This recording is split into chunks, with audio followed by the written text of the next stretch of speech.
They say the greatest inheritance a father can leave his child is a home. My name is David. And for most of my life, I believed that, until the day my father died. I grew up inside a red-roofed suburban mansion with a wide front yard, a white picket fence, and weekend parties that made the neighbors look at us with envy. My father, Thomas Tran, was the image of success. Every morning he stepped out in a tailored suit, a shiny watch catching the sunlight, his smile full of confidence. In my eyes, he had it all: money, reputation, respect. And I grew up believing that one day I'd inherit not just the house, but his wealth, his name, his legacy. But I was wrong. So wrong. When my father passed away, what he left me wasn't wealth. It was a house drowning in debt and bitter lessons about money that I would spend years paying for. As a kid, I'd watch him from the window as he drove off in his luxury car. He'd wave goodbye, leaving behind the faint trace of expensive cologne. My mother would smile and say, "Your dad works hard so we can live comfortably." And it was true. We never lacked anything. On holidays, he brought home the newest toys, big screen TVs, sound systems. I never worried about tuition or food. Among my friends, I was the rich kid. But inside that glamorous home were cracks I didn't understand back then. Late at night, I'd hear my father arguing with my mom in the living room, his voice sharp, filled with words like the bank and interest payments.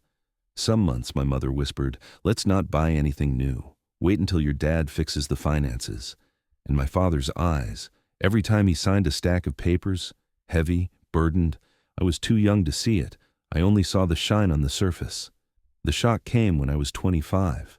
One morning, the phone rang. My mother's voice trembled on the other end. "David, your father collapsed. His heart. He's gone." Just like that, the strongest man I'd ever known vanished. His funeral was crowded. People came saying, he was so successful. A life to be proud of.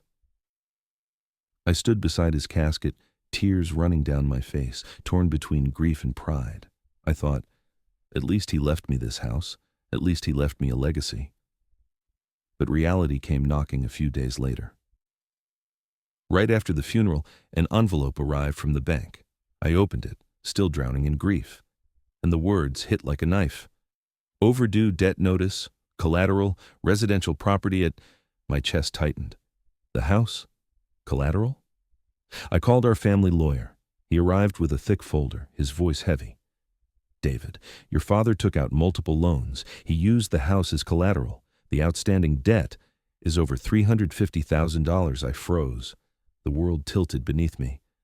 But my father was rich. He had a company, assets, friends, didn't he? The lawyer shook his head.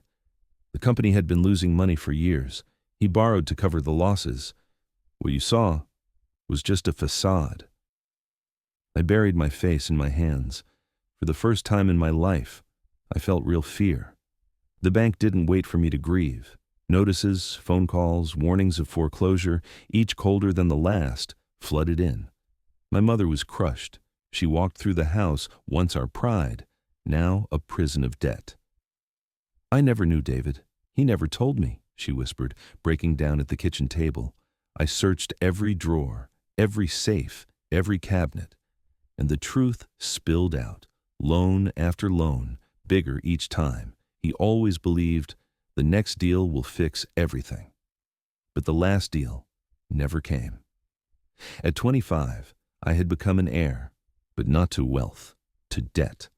I worked like a madman, office job by day, delivery shifts by night, but the interest only grew.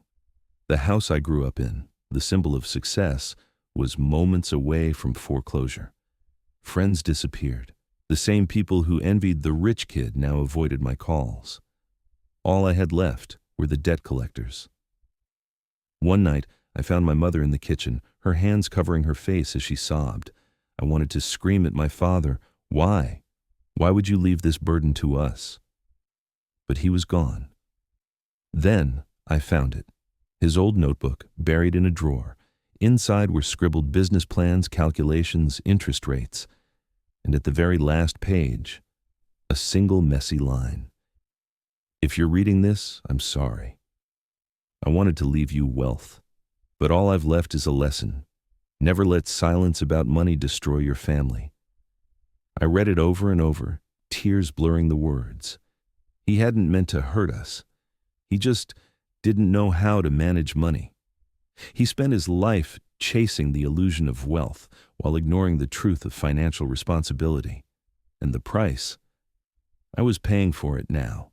I made the hardest choice of my life. I sold the house, every brick, every memory, every symbol of our so-called wealth. With what was left, I paid down part of the debt. Then, my mother and I moved into a tiny rented apartment. From there, I started over. I devoured finance books. I signed up for MA. Thank you for taking the time to watch this video. If this story touched you, please like, share, and leave your thoughts in the comments below. And if you've ever lived through financial hardship or tragedy, send your story to email of channel, because your story could be a lesson for many others.